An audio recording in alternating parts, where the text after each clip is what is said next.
الذين آمنوا قوا أنفسكم وأهليكم نارا وقودها الناس والحجارة عليها ملائكة غلاظ شداد لا يعصون الله ما أمرهم ويفعلون ما يؤمرون وقال النبي صلى الله عليه وسلم كلكم راع وكلكم مسؤول عن رعيته رواه البخاري মঞ্চে উপবিষ্ট সম্মানিত বিশিষ্ট আলেমে দ্বীন জনাব ইরফানুল হক মাদানী সাহেব, এছাড়াও অন্যান্য ওলামাগণ উপস্থিত আছেন। আমার সম্মুখে উপস্থিত আছেন বিভিন্ন স্থান থেকে আগত অভিভাবকগণ এবং দিন দরদি ইসলামী ভাইরা এবং দূর দূরান্ত থেকে যদি কোনো মহিলারাও শুনছেন যদি থাকেন, সবাইকে আমি একত্রে আরেকবার জানাই আসসালামু আলাইকুম ওয়া রাহমাতুল্লাহি ওয়া বারাকাতুহু। আপনাদের সকলকে আন্তরিকভাবে শুভেচ্ছা জানাই যে আজকের এই মজলিসে দ্বীনি মজলিস সাথে সাংস্কৃতিক অনুষ্ঠানে উপস্থিত হতে পেরে নিজেকে ধন্য মনে করছি এবং আজকের এই মহতী অনুষ্ঠানে কিছু বলার জন্য আল্লাহ তাআলা আমাকে তৌফিক দান করেছেন। যা কিছু আল্লাহ তাআলা আমাকে বলার সামর্থ্য দান করেছেন, তাই জন্য আমি রব্বুল আলামিনের দরবারে সর্বপ্রথম শুকরিয়া জানাই, আলহামদুলিল্লাহ। অতঃপর লাখো কোটি সালাম এবং দরুদ বর্ষিত হোক নবীদের শেষ নবী মুহাম্মদ রাসূলুল্লাহ সাল্লাল্লাহু আলাইহি ওয়াসাল্লামের প্রতি। তিনি আমাদেরকে প্রতিটি বিষয়ে নির্দেশনা দিয়ে গেছেন এবং জীবনের প্রতিটি মুহূর্তে আমাদেরকে পথ দেখিয়ে গেছেন। তাই জন্য তার আত্মার উদ্দেশ্যে আমরা সকলেই দরুদ পাঠ করবো ছোট্ট করে, আল্লাহুম্মা সাল্লি আলাইহি আল্লাহুম্মা বারিক আলাইহি।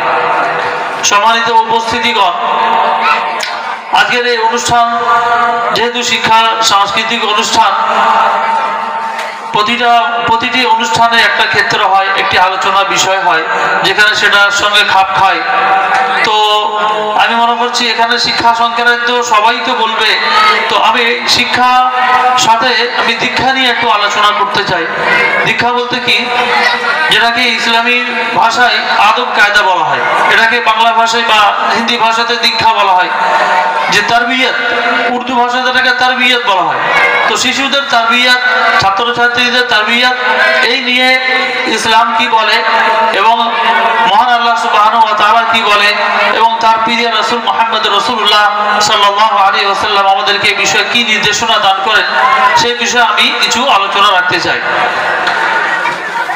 আমাদের এই পৃথিবীতে আল্লাহ তাআলা আমাদেরকে পাঠিয়েছেন একটি বিশেষ উদ্দেশ্য নিয়ে। সেটি হচ্ছে কি, আল্লাহ রাব্বুল আলামিন আমাদেরকে নির্দেশনা দিয়েছেন ওয়া খালাকতুল জিন্না ওয়াল ইনসা ইল্লা লিয়াবুদুন, যে আমি মানব এবং দানবকে সৃষ্টি করেছি শুধুমাত্র আমার ইবাদত করার জন্য। এই পৃথিবীতে আমরা যা কিছুই করি না কেন, যতই উন্নতির শিখরে পৌঁছে যায় না কেন, যতই পৃথিবীতে ডেভেলপ এসে যাক না কেন, সব কিছুই আমাদের জন্য মূল্যহীন হয়ে যাবে যদি আমরা রব্বুল আলামিনের ইবাদত বন্দেগী ঠিকমতো না করি এবং তার দেখানো পথে যদি আমরা না চলি, যদি তার প্রিয় রাসূল মুহাম্মদ রাসূলুল্লাহ সাল্লাল্লাহু আলাইহি ওয়াসাল্লামের আদর্শকে যদি আমরা সামনে না রাখি, তাহলে আমাদের এই জীবন পুরো মূল্যহীন। নবী সাল্লাল্লাহু আলাইহি ওয়াসাল্লাম পুরো জীবনেতে কোনো এমন একটি বিষয় নেই যে তার জীবন আমাদের জন্য কোনো একটি বিষয় নেই যে তার মধ্যে আদর্শ নেই। প্রতিটি ক্ষেত্রে আদর্শ আছে। তাই জন্য আমরা এই বিষয়টি একটু দেখতে চাইব যে শিশুদের তারবিয়ত বা শিশুদের লালন পালন ইসলামী শরীয়ত মোতাবেক কি বলে এবং তার মধ্যে কি কি নির্দেশনা পাওয়া যায়, এটি আমরা একটু খোঁজ করে বা একটু আলোচনা করার চেষ্টা করব ইনশাআল্লাহ। ওমা তাওফীকি ইল্লা বিল্লাহ।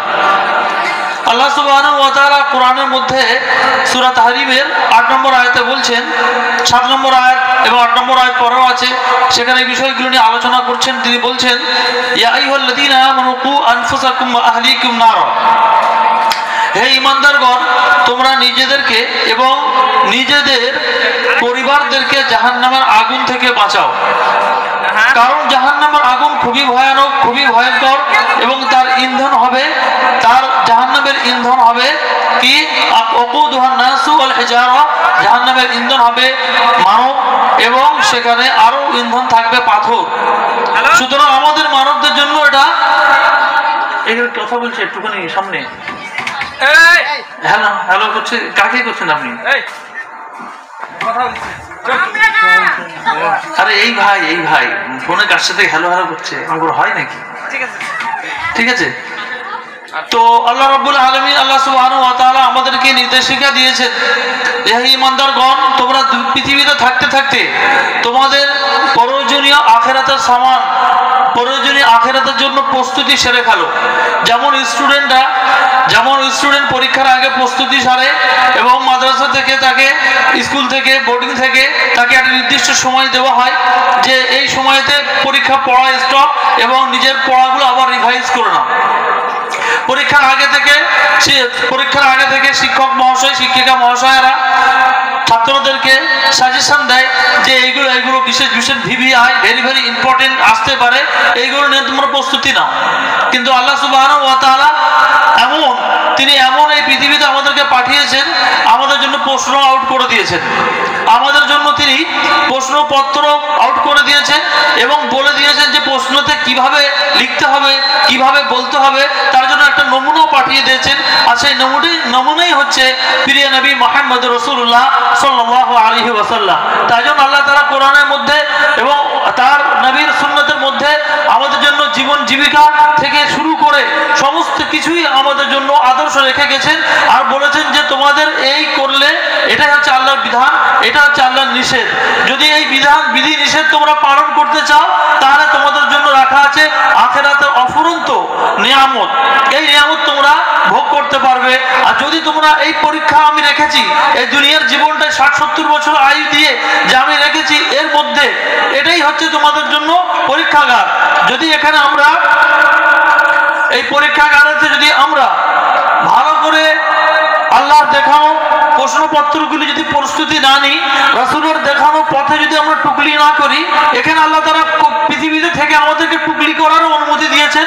সেই টুকলিটা কি হবে, সেই নকলটা কি হবে, সেই কপিটা কি হবে, মুহাম্মদুর রাসূলুল্লাহ সাল্লাল্লাহু আলাইহি ওয়াসাল্লাম আদর্শকে কপি করে আমাদেরকে পৃথিবী ছেড়ে যেতে হবে। সুতরাং আমরা শিক্ষা আয়োজনে বসে, সাংস্কৃতিক অনুষ্ঠানে বসে আমাদের জন্য এটাও দেখতে হবে যে এক্ষেত্রে রাসূলুল্লাহ সাল্লাল্লাহু আলাইহি ওয়াসাল্লাম আমাদের জন্য কি বলেছেন। আল্লাহ রাব্বুল আলামিন আমাদেরকে কথা বললেন যে পৃথিবীতে থাকতে থাকতে হে ঈমানদারগণ, তোমরা আখিরাতের প্রস্তুতি নাও। জাহান্নামের আগুন ভয়ঙ্কর আগুন, সেই ভয়ঙ্কর আগুন থেকে তোমরা বাঁচার আপ্রাণ চেষ্টা করো। সুতরাং আমাদের এই শিক্ষা ঘর থেকে শুরু করে স্কুল প্রতিষ্ঠানকে থেকে আরো চলবে এবং সমাজের বাইরে চলবে এবং সমাজের পরে কর্মজীবন আমরা যখন যাব, সমস্ত ক্ষেত্রেই আমাদের এই শিক্ষাকে কাজে লাগাতে হবে। ভাইরা আমার, আজকে যারা অভিভাবক আছেন, আজকে যারা এখানে শিক্ষক শিক্ষিকা মহাশয়া আছেন, আপনাদের সকলের জন্য আমার এই বক্তব্যের যে আমি যেটা বোঝাতে চাইছি, যেটা বলতে চাইছি যে প্রিয় নবী মুহাম্মদুর রাসূলুল্লাহ সাল্লাল্লাহু আলাইহি ওয়াসাল্লাম ছিলেন সবচেয়ে বড় শিক্ষক। তিনি আমাদেরকে শিক্ষা দিয়ে গেছেন যে শিশুকে কিভাবে যত্ন সহকারে, আদর সহকারে মানুষ করতে হবে এবং তাদেরকে কিভাবে শিক্ষাদানের ক্ষেত্রে সহযোগিতা করতে হবে, প্রতিটি জিনিস কিন্তু তিনি আমাদেরকে বলে দিয়ে গেছেন এবং দেখিয়ে দিয়ে গেছেন। এখানে আমাদেরকে বুঝতে হবে যে আজকে একটি শিশু, তাকে যত্ন নিতে গেলে, তাকে শিক্ষা দিতে গেলে কোনো প্রকার তাকে যত্ন নেওয়ার ক্ষেত্রে যেন আমাদের কোনো ত্রুটি না হয়, এটাই আল্লাহ নবী সাল্লাল্লাহু আলাইহি ওয়াসাল্লাম শিক্ষা। সহিহ বুখারীর রিওয়ায়াত যেটা আমি আজকে পড়েছি, সেখানে বলছেন আব্দুল্লাহ ইবনে ওমর থেকে বর্ণিত, তিনি বলছেন রাসূলুল্লাহ সাল্লাল্লাহু আলাইহি ওয়াসাল্লাম বলেছেন কুল্লুকুম রাঈন ওয়া কুল্লুকুম মাসউলুন আন রাইয়াতি, জেনে রাখো যে তোমরা প্রত্যেককেই হচ্ছে দায়িত্ববান আর প্রত্যেককেই তার দায়িত্ব সম্পর্কে জিজ্ঞাসা করা হবে। এটি একটি এমন বাক্য যে বাক্যের মধ্যে সব কিছুগুলোই ঢুকে আছে। একজন শিক্ষক সে দায়িত্ববান ছাত্রদের জন্য, একজন ঘরের মালিক সে দায়িত্ববান তার ঘরের পরিবারের চরিত্র গঠনে, তার শিশুদের চরিত্র গঠনে, একজন কারখানার যিনি ম্যানেজার তিনি দায়িত্ববান কারখানার শ্রমিকদেরকে নিয়ে তাদের বেতন ঠিক মতো দেওয়া, তাদের ডিউটি আওয়ার ঠিক মতো ডিস্ট্রিবিউশন করা, যেন কারোর প্রতি কোনো প্রকাশ জুলুম অত্যাচার না হয়। ঠিক তেমনি আবার এইদিকে যদি আমরা আসি, দেখা যাবে যে একজন শিক্ষক তার মহা দায়িত্ব হচ্ছে যে শিশুদেরকে, যে বাচ্চাদেরকে আপনাদের হাতে তুলে দেওয়া হচ্ছে, সেই শিশুদেরকে আপনি কিভাবে কতটা যত্ন সহকারে মানুষ করছেন, এটা দেখার বিষয়। এখন শিক্ষকদের সম্পর্কে অভিযোগ আসে। আমি যে স্কুলে একটা চাকরি করি, প্লাস আমি বিরাট বড় বক্তব্য সিস্টেম আছে আমাদের মিডিয়াপুরে, সেখানে চালাই, তো বারবার একই অভিযোগ আসে যে বক্তব্যতে এই 1 ঘন্টা 10 মিনিটের যে ডিউরেশন বক্তব্যের, সেই বক্তব্যতে শিক্ষকরা মোবাইল দেখে, আর ছাত্রদের পড়ার দিকে তারা ধ্যান দিচ্ছে না। এটি হচ্ছে একটি আমানতের খেয়ানত, এটি হচ্ছে একটি মহা আমানতের খেয়ানত। সর্ব বিষয় এটা খেয়াল রাখতে হবে যে আমাদের সুপারভাইজার সরকার নয়, আমাদের সুপারভাইজার আমাদেরকে তদারকি করছেন, পরিদর্শন করছেন ডিআই নয়, আমাদেরকে দেখছেন এই প্রতিষ্ঠানের মালিক নয়, বরং তার উপরে সবার উপরে কে? মহান আল্লাহ সুবহানাহু ওয়া তাআলা আছে, যিনি আমাদেরকে আমাদের দায়িত্ব সম্পর্কে জিজ্ঞাসা করবেন প্রতিটা ক্ষণের জন্য। আমার যে স্কুল পিরিয়ড, আমার যে টাইমিং, আমার টাইমিং সম্পর্কে রব্বুল আলামিন আমাদেরকে জিজ্ঞাসা করবেন। প্রতিটি বিষয়, কোনো বিষয় মানুষের কাছে লুকায়িত থাকবে না। কিয়ামতের দিবসে 4টি প্রশ্ন করা হবে, কোন হাদিস আছে 5টি প্রশ্ন করা হবে। তো 4টি প্রশ্ন কি?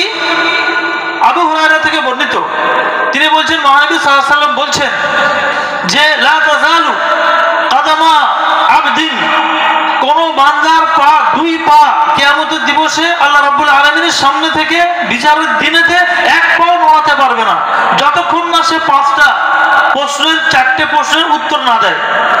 যতক্ষণ না এই 4টে প্রশ্নের উত্তর না দেয়, তার মধ্যে কি প্রথম প্রশ্ন এসছে যে আন উমরিহি ফিমা আফনাহু, তার জীবনকাল সম্পর্কে যে সেটা কোথায় খরচ করেছে, কোথায় ব্যয় করেছে। এই উমর শব্দটা যে অর্থে ব্যবহার হয়েছে এখানে, এটা হচ্ছে সময়কাল, যে মূল্যবান জীবনের সময়কাল, যে আমি নিজে একটা সিস্টেমকে পরিচালনা করছি, একটা সিস্টেমে আমি অঙ্গ, সেই সিস্টেমের হক আমি কতটা আদায় করতে পারছি এবং আমি নিজে কতটা পালন করতে পারছি, এবং আমি আমার জীবন, যে জীবন আমি দুনিয়ার জীবনে কর্মজীবনের সাথে সাথে আখিরাতের জীবনে যে দায়িত্ব আমি কতটা সেটা পালন করছি। তাই রব্বুল আলামিন প্রথম প্রশ্ন করবেন আন উমরিহি ফিমা আফনাহু, তার জীবনকালকে সে কিভাবে নষ্ট করেছে, কিভাবে ব্যতীত করেছে, আল্লাহ রাব্বুল আলামিনের যে দেওয়া বিধান, সেই বিধান মোতাবেক জীবন জীবিকা অর্জন করেছে কিনা।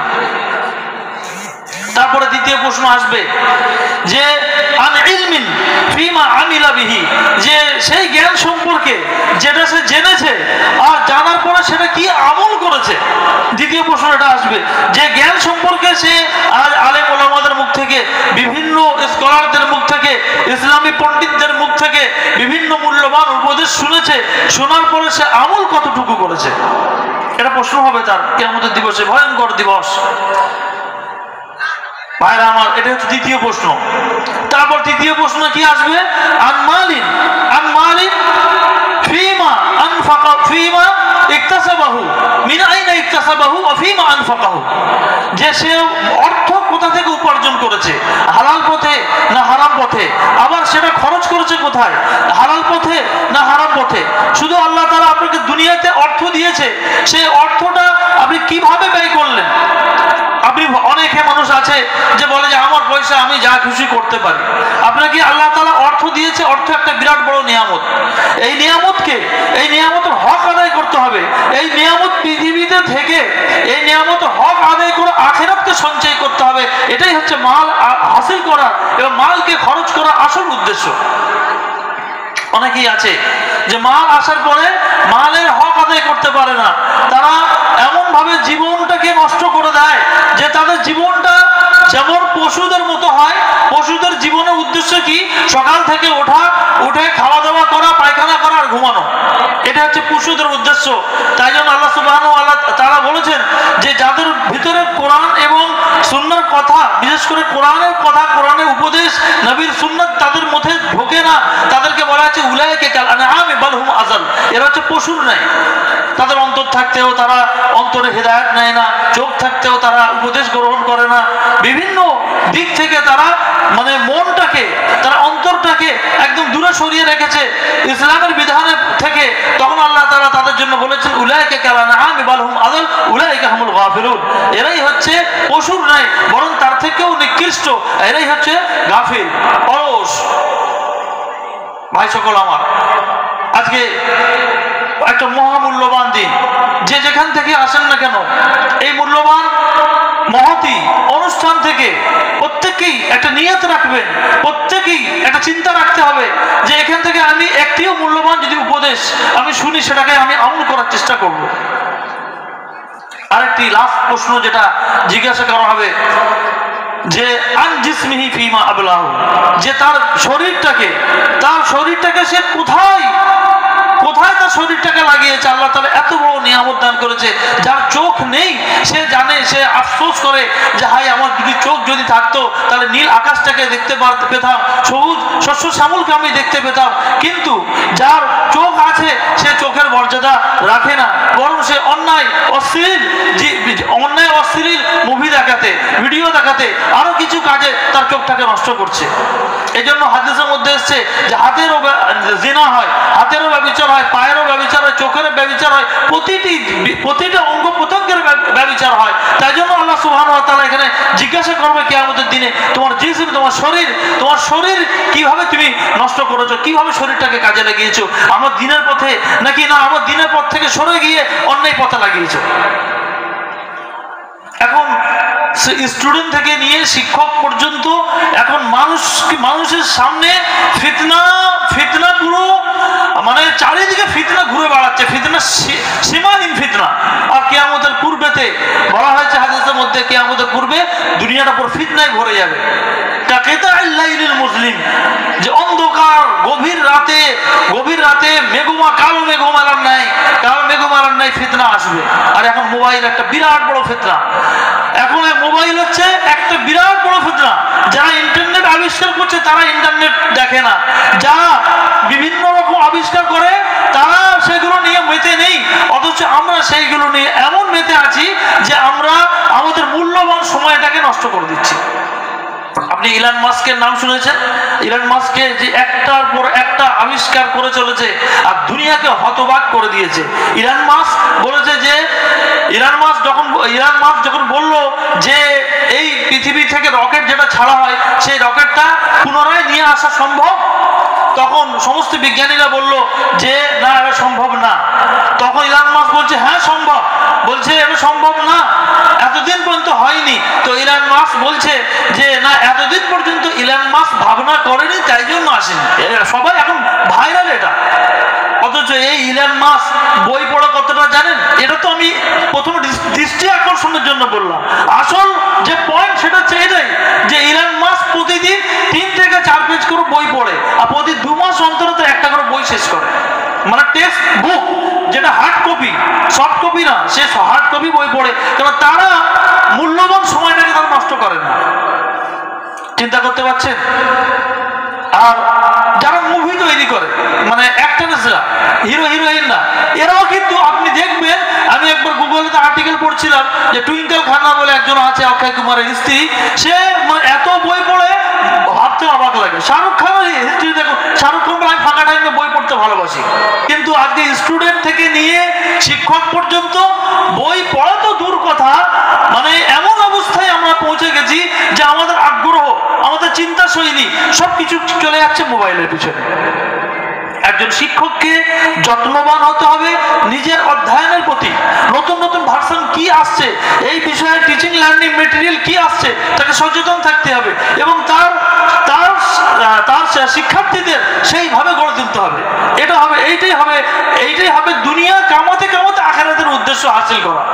এটাই আল্লাহ রাব্বুল আলামিনের সিস্টেমটা এমনভাবে তৈরি করেছেন তিনি দুনিয়া আপনি কামাচ্ছেন, বাস খালি আপনি নিয়তটা আপনি করবেন, নিয়তটা সৎ করলে আপনার আখিরাতে আবার নেকি হাসিল।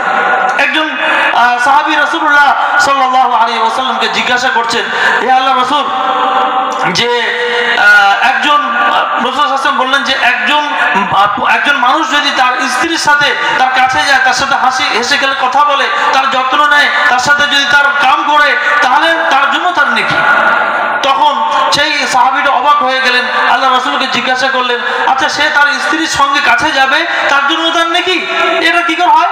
তখন আল্লাহ রাসূল তাকে বলছেন হ্যাঁ নেকি, কারণ সে যদি ব্যভিচার করতো কোথাও তাহলে বলো তার গুনাহ হতো কিনা। বলছে হ্যাঁ তার গুনাহ হতো। তাহলে নিশ্চয়ই সে যখন তার শরীরটাকে ভালো কাজে লাগাচ্ছে, তখন তার জন্য আল্লাহ রাব্বুল আলামিন তাকে নেকি দান করবেন। সুবহানাল্লাহ। এই তো আমাদের ধর্ম। আমাদের ধর্ম কত মহান, কত সুন্দর বাণী যে আপনি দুনিয়াতে আপনি পার্থিব রুজি রোজগার করছেন, তার সত্ত্বেও আপনি নিয়ত সৎ করবেন। একজন উকিল যদি নিয়ত করে এই যে আমি আমার মক্কেলকে ইনসাফ দেওয়াবো, তাহলে তার ইনসাফ দেওয়াবো, এ অত্যাচারিত আর অত্যাচারীর পাশে থাকা, অত্যাচারীর সাপোর্ট করা, এগুলোই তো আল্লাহ রাসূল সাল্লাল্লাহু আলাইহি ওয়াসাল্লামের শিক্ষা দীক্ষা। তাহলে সেখানে সে নেকি পাবে ইনশাআল্লাহ। কিন্তু তার উদ্দেশ্য এটা যে খালি মক্কেলকে শুধু ঘোরাবো, ঘুরিয়ে ঘুরে টাকা রোজগার করবো, তাহলে তার রুজিটাই হারাম হবে, তাহলে তার রুজিটাই পুরো হারাম হয়ে যাবে। একজন ডাক্তার সে যদি এই নিয়ত করে যে আমি রোগীকে চিকিৎসা করব, তাকে যথাসাধ্য তার ট্রিটমেন্ট করব এবং যত দ্রুত সম্ভব তাকে সারিয়ে তুলব, তাহলে সে যদি নিয়ত করে আল্লাহ আমার দ্বারা এই উপকার, আমাকে এই বিদ্যা দান করেছে, এই বিদ্যা যেন আমি মখলুকের মধ্যে ছড়িয়ে দিতে পারি, মখলুকের উপকারে, সৃষ্টির জীবের উপকারে যেন আমি আসতে পারি, যদি এই নিয়ত করে তার জন্য নেকি হবে। কিন্তু যদি এটা থাকে যে প্রতি মাসে একবার করে আসবে আর 500 টাকা করে আমাকে দিয়ে যাবে, আর এই হোমিওপ্যাথি ওষুধের, এই অ্যালোপ্যাথি ওষুধের প্যাকেট আমি ধরিয়ে দেবো, তো জেনে রাখুক এই রুজিটা তার জন্য হারাম হবে, নাকি সাহেব? ব্যাস, এই কত সুন্দর ধর্ম। এটা আমি ডাক্তার ইঞ্জিনিয়ারদের উদাহরণ দিলাম। এবার দেখুন উদাহরণটা আমরা শিক্ষকরা নিজেদের উপরে নিই। আমাদের শিক্ষক, আমাদের দায়িত্ব, আমরা আরবি টিচার, আমরা যথাসাধ্য আমাদের স্কুলে, আমাদের শ্রেণীতে যত বাচ্চা থাকে আমরা এটা চেষ্টা করি যে আমাদের সিনিয়র মাদ্রাসার যে সিলেবাস, যে আমার সাবজেক্ট থেকে আমি পূর্ণাঙ্গ দেওয়ার চেষ্টা করি। কিন্তু অনেকেই আছে দেখেছি যে তার এলোমেলো ভাব, এই আসছে হবে কোন ঘন্টা লাগলে 10 মিনিট পরে যাবে, আবার ঘন্টা থেকে ঘন্টা লাগার 5 মিনিট আগে আবার ছেড়ে দেবে, তাহলে কি হবে? কওমের আমানত খেয়ানত। এটাই তো, এইগুলো তো কিয়ামতের আলামত। আমাদের পৃথিবীটা আল্লাহ তাআলা সাজিয়েছেন, আর আমাদের চতুর্পাশ দিয়ে কিয়ামতের বিভিন্ন আলামত একের পর এক চলে যাচ্ছে। কিয়ামতের একটি আলামতের মধ্যে এটা হচ্ছে ইযা উসসাদাল আমরু ইলা গায়রি আহলিহি ফান্তাযিরুস সাআ, যে যখন তোমরা দেখবে যে দায়িত্ব এমন ব্যক্তিকে দেওয়া হয়েছে যে সেই পদের যোগ্য নয়, অযোগ্য ব্যক্তিকে দায়িত্ব দেওয়া হয়েছে, ফান্তাযিরুস সাআ, তোমরা কিয়ামতের অপেক্ষা করো। অহরহ আমাদের পাশ দিয়ে নবীর শিক্ষা এবং কিয়ামতের আলামত আমাদের পাশ দিয়ে অহরহ বয়ে বেড়াচ্ছে। আজকে আমরা যেখানে একটা সিলেবাস পরিচালনা করে দিনিয়ার সিস্টেম রেডি করেছি, যে দেখা যাচ্ছে যে একজন শিশু, তার অভিভাবক থেকে অভিযোগ আসছে যে তার অভিভাবকরা কি করে, রাতের বেলাতে মা একদিকে মোবাইল দিকে ঘুমায় আর বাবা একদিকে মোবাইল দিকে ঘুমায়, আর ওই ছোট্ট শিশুটি যার 7-8 বছর বয়স, যাকে তার বাবার দায়িত্ব যে ঘুমানোর সময় তাকে সুন্দরভাবে দোয়া দরুদ পড়িয়ে ঘুম পাড়ানো, কিন্তু সেখানে কি করছে, দুজনেই মোবাইল নিয়ে ব্যস্ত, আর ওই শিশু তখন ব্যাকুল আর্তনাদ করে যে বাবা আমাকে ঘুম পাড়াও না, মা আমাকে ঘুম পাড়াও না। এমন অভিযোগ আমাদের কাছে এসছে, যে সিস্টেম আমরা চালাচ্ছি, রান করছি। এটা হচ্ছে অত্যন্ত দুর্ভাগ্যজনক। শিশুদের মানুষ করার ক্ষেত্রে, শিক্ষার্থীদের মানুষ করার ক্ষেত্রে একজন অভিভাবককে, একজন শিক্ষককে এত যত্নবান হতে হবে, তাকে মনে রাখতে হবে যে এটি হচ্ছে মূল্যবান সম্পদ, এটি হচ্ছে আল্লাহ রাব্বুল আলামিন দেওয়া আমানত। পৃথিবীতে যতগুলো আল্লাহ তাআলা আমানত, যতগুলো নিয়ামত আমাদেরকে দান করেছেন, তার মধ্যে মূল্যবান একটি নিয়ামত হচ্ছে মানুষের শিশু সন্তান, তার সন্তান। তো সন্তানদেরকে লালন পালন করার ক্ষেত্রে একজন অভিভাবকের বিরাট বড় গুরুত্বপূর্ণ ভূমিকা থাকে। যদি বাড়িতে বাবা মা যদি ভালো করে না শিশুদের প্রতি যত্ন না নেয়, তাহলে কিন্তু একজন শিক্ষার্থীর শিক্ষা কমপ্লিট হওয়া মুশকিল। আমাদের কাছে এমনও আসছে যে আমরা শিক্ষাক্ষেত্রে দেখেছি যে সকাল থেকে 10:30 থেকে নিয়ে 4:30 পর্যন্ত যে সরকারি বাঁধন টাইম, সেই টাইম আমরা পড়িয়ে দিচ্ছি, তারপরও বাড়িতে গিয়ে আর বই খোলে না। শিক্ষা, তার অভিভাবকরা, তার গার্জেনরা তার প্রতি যত্ন নেয় না, তাহলে কিন্তু তার শিক্ষা পরিপূর্ণ হওয়া অসম্ভব। তাই জন্য একজন শিক্ষার্থীকে তার অভিভাবকরা যেভাবে যত্ন নিতে পারবে, অন্য কেউ কিন্তু সেই যত্ন নিতে পারবে না। তাই জন্য তাকে অবশ্যই এটা খেয়াল রাখতে হবে যে আমার শিশু কিভাবে ডেভেলপ করবে, আমার শিশু কোথায় ভালো টিউশন দিলে সেখানে চলবে। কিন্তু এটা করতে করতে মানুষ আবার উল্টো দিকে যাচ্ছে। একজন অভিভাবক এখন এমন দেখা যাচ্ছে যে তারা ডাক্তার ইঞ্জিনিয়ার করার জন্য এত তারা নেশায় পড়ে যাচ্ছে যে অর্জনের ক্ষেত্রে এত তারা মত্ত হয়ে গেছে যে আখিরাতকে তারা ভুলিয়ে দিয়েছে। আমাদের ওখানে একজন কথা বলছে, একটা উদাহরণ টেনে আনছি, যে কলকাতার একটি উদাহরণ, যে একজন ভদ্রলোক, তার দুটি ছেলে, আর দুটি ছেলেই উচ্চশিক্ষা শিক্ষিত করেছে। তার যেখানে আমাদের মুসলিম সমাজের পরিবেশ, সেই সমাজ তার পরিবেশ তার ভালো লাগে না, সে অন্য জায়গাতে বাড়ি করেছে, একটু দূরে গিয়ে হিন্দু পরিবেশে বাড়ি করেছে। তার দুটো ছেলে উচ্চশিক্ষা শিক্ষিত, আর ছেলে দুটোই বিয়ে করেছে হিন্দু মেয়েকে। আচ্ছা হলো, তারপরে আবার এখন কি করছে, যে আমাদের মিডিয়া বুরুজে যেখানে আমরা থাকি, এখন তার বৌমা দুটো বায়না ধরেছে, একজন HSBC চাকরি করে, আরেকজন কি চাকরি করে, দুজনেই সেই বৌমা দুটো চাকরি করে। তো চাকরি করার পর বৌমা দুটো বায়না ধরেছে যে এখানে থাকা যাবে না, সেই সল্টলেক নিউ টাউনে যেতে হবে। এর কি হচ্ছে ফলাফলটা? এর ফলাফলটা কি হচ্ছে, যে আপনি আপনার শিশুকে দিন শিক্ষাও দিতে হবে। আপনার শিশুকে দুনিয়ার শিক্ষার সাথে সাথে দিন শিক্ষা যদি না দেন, তাহলে কিয়ামতের মাঠে আপনাকে এর জন্য জবাবদিহি হতে হবে। আর মানুষ যখন দুনিয়া থেকে চলে যায়, তখন সে সওয়াবের আশায়, তখন সে আল্লাহ রাব্বুল আলামিনের করুণার আশায় থাকে, আর তার মন টাপ টাপ করতে থাকে, তার জন্য কে দোয়া করবে, কে দোয়া করবে, তার রহমতের, তার মাগফিরাতের জন্য কে দোয়া করবে। তখন একমাত্র একটাই হাতিয়ার আপনার কাজে আসবে। যদি আপনি মুসলিম শরীফে যে হাদিসটা আছে, যে ইযা মাতা ইবনে আদম ইনকাতা আমালুহু ইল্লা বিসালাস, যখন মানুষ মারা যায় তখন তার 3 ধরনের আমল ছাড়া বাকি সব আমল তার শেষ হয়ে যায়। একটি হচ্ছে সাদকা জারিয়া, আর সেটি হচ্ছে জীবদ্দশায় যদি আপনি কোনো সাদকা জারিয়া করে গেলেন, সেটা আপনি আখিরাতে শুয়ে শুয়ে তার ফল পেলেন। আর আর যদি কোনো জ্ঞান যদি ছেড়ে যায়, বই পুস্তক আকারে বা বক্তব্য এখন অডিও ভিডিওর মাধ্যমে ছেড়ে যাচ্ছে, যদি কেউ সেই অডিও শুনে, ভিডিও শুনে, যদি তার কারোর ইমানের কাজে লাগে, আখিরাতের কাজে লাগে, তাহলে সেই জ্ঞানের তার সওয়াব পাবে।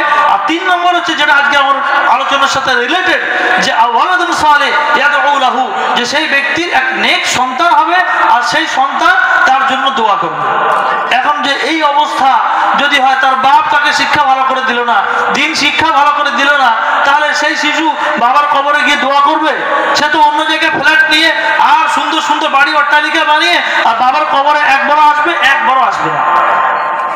এইটার জন্যই একদম বুনিয়াদ থেকে এই দিন দুনিয়া উভয় শিক্ষা তাকে দিতে হবে। উভয় শিক্ষা যদি না দেওয়া হয়, তাহলে কিন্তু তার ভবিষ্যৎ অন্ধকার। আর আল্লাহ রাব্বুল আলামিন এইটাই কোরআনে বলেছেন, যে সবচেয়ে বড় কামিয়াবি কি, সবচেয়ে বড় সফলতা কি? আখিরাতের সফলতা। ফামান যুহজিহা আনিন নারি ওয়া উদখিলাল জান্নাতা ফাকাদ ফাজ, যাকে জাহান্নামের আগুন থেকে মুক্তি দেওয়া হলো, জান্নাতে প্রবেশ করিয়ে দেওয়া হলো, এটাই হচ্ছে সবচেয়ে বড় সফলতা। ওমর রাদিয়াল্লাহু তাআলা আনহুর জামানাতে, ওমর রাদিয়াল্লাহু তাআলা আনহুর সময়কালেতে তার আমল একটা প্রমাণ আছে, মিশকাতে শরীফের মধ্যেও আছে ঘটনাটা, যে ওমর রাদিয়াল্লাহু তাআলা আনহু তার বাড়ির ফ্যামিলি মেম্বারদেরকে, তার শিশুদেরকে, তার স্ত্রীদেরকে তিনি রাতের বেলাতে শেষের দিকে তাহাজ্জুদ নামাজ পড়ার জন্য তুলতেন। আর এই আয়াত পাঠ করতেন, যে ওয়ামুর আহলাকা বিসসালাতি ওয়াসতাবির আলাইহা লা নাসআলুকা রিজকা নাহনু নারযুকুকা ওয়াল আকিবাতু লিত্তাকওয়া, যে তোমরা তোমার পরিবারদের, তোমার সন্তানদের, স্ত্রীদের নামাজের আদেশ দাও। আর এটা কোন নামাজ? ওমর রাদিয়াল্লাহু তাআলা আনহু এটা রাতের নামাজের জন্য করতেন, অথচ এটা ফরজ নামাজের জন্য সবাই একমত। লা নাসআলুকা রিজকা, আল্লাহ রাব্বুল আলামিন সেখানে বলেন লা নাসআলুকা রিজকা, যে আমি তোমাদের কাছ থেকে কোনো রুজি চাই না, বরং আমি তোমাদেরকে রুজি দান করি, ওয়াল আকিবাতু লিত্তাকওয়া, এবং আখিরাতের পরিণাম হচ্ছে ভালো মানুষদের জন্যই হবে। তাকওয়া পরহেজগার মানুষের জন্যই আখিরাতের ভালো পরিণাম হবে। এইখান থেকে যে শিক্ষা, যে আমি আমার শিশুকে দিন শিক্ষা দিতে গিয়ে যদি কষ্টও হয়, সেই কষ্ট আমাকে ধৈর্য ধারণ করতে বলা হয়েছে, যে ওয়ামুর আহলাকা বিসসালাতি ওয়াসতাবির আলাইহা, তোমার শিশুদেরকে, সন্তানদেরকে, তোমার পরিবারদেরকে নামাজের আদেশ করো এবং সেখানে তুমি সবর করো। বলুন, একটা শিশুকে হাদিসের মধ্যে এসেছে যে 7 বছর যখন বয়স হয়, মুরু আওলাদাকুম বিসসালাত ওয়া হুম আবনাউ 7 সিনিন, যখন 7 বছর বয়স হয় তখন তাকে নামাজের আদেশ করো।